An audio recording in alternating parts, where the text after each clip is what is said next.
So, I finished Fire Punch a few days ago, and, well, I can't stop thinking about it. Much like Chainsaw Man and Look Back when I finished him, this book has consumed my every waking thought. Fire Punch is wonderful. It is this deeply messed up story that's kind of egging you on to keep reading it, but it's also beautiful. It's an exploitation film with a heart of gold. It's an author saying everything he's ever wanted to say in this one piece because he thinks it's his only shot. And really, it's best experienced blind. If you want to know the context for this, well, I'm not going to tell you. If you haven't read it and can take media that goes to some dark, dark places, I highly recommend you leave and go read it now. But if you have, well, you know why we're here. I say I can't stop thinking about Fire Punch, but that's not true. Really, I can't stop thinking about Togata. Someone's gender shouldn't be a plot twist, but I think Fire Punch handled it amazingly. Going into the book, I knew someone was trans, and the second I saw Togata, I knew it was them. Every little thing added up in my mind as a hint, like them being called a guy in their first real scene, which I took as misgendering, or the incessant talk of masturbation and penises, which I took as just another trans woman being written as man-ish. But, I mean, if you've read the book, you know that's not true. Togata is a man. He is a man, and he always has been. As I was first reading it, it wasn't clicking. And I think that's because trans men in media are so goddamn rare. And what's even better than just the fact Togata exists is that he's wonderful. He's real. He's human. He's a trans character who isn't forced to bear their trauma for the world just to get some pity sympathy in return. The burden of explaining himself isn't left to him. He's forced out of the closet by someone who can see into people's hearts. That tried and true trans deceiver trope is used, but it's subverted. He's revealed to be his true gender.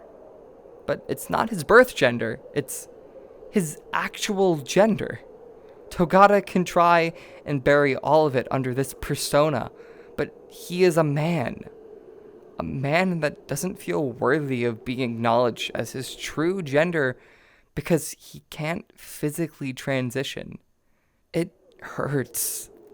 Like, badly. But that's because Togata is human. Not just a trans punching bag to beat up for the audience to feel sympathy. He isn't forced the burden of explaining himself. Agni is not trans, but he carries that burden for Togata because Togata doesn't owe the world an explanation. Agni explains how since the age of 15, his body has been on fire, changing around him, changing how others view him, while he's just a kid mentally trapped in a body he hates. Agni reaches out further, and after calling Togata Big Sister, he changes his wording.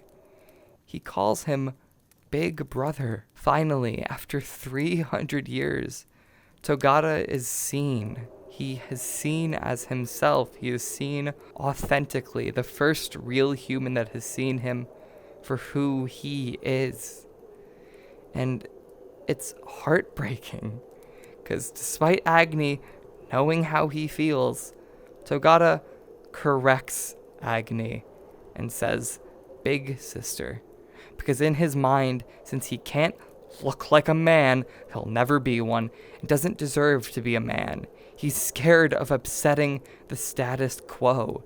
He's out, but he doesn't feel worthy, so he just tries to shove himself back in the closet. But, he gets so much room from the text. After he corrects Agni, he doesn't talk about it anymore. He isn't forced to talk about it anymore. He just talks about Star Wars. He isn't forced to suffer so people on the outside understand him. Fujimoto writes Togata from a place of empathy. Togata isn't forced to fully explain what dysphoria is like. The burden falls on Agni. Agni lets Togata know he feels him. The fact he's been trapped in a body for years he doesn't recognize anymore and only causes him pain. A body that is literally on fire. It's not subtle, but it hits. Togata feels that same pain trapped in his body for 300 years, but he's not forced to relive it all in excruciating detail. The burden of explaining himself isn't his. He doesn't have to explain himself. He's also respected in retreating back into the closet. It's not pretty. It's not a happy ending, but it's real. It's common. Coming out isn't just a switch being flicked. It's awkward, and the shame will hit you. And during that time when everyone is still shocked and learning new ways to see you, it's so goddamn easy to go back in the closet. If you don't keep stating your existence, people will pretend to forget you even existed truthfully in the first place. But he does get to state his existence again, but this time it's on his own terms. He gets to be like the heroes in the movies he loves. He gets to be like the men in the movies he always wanted to be.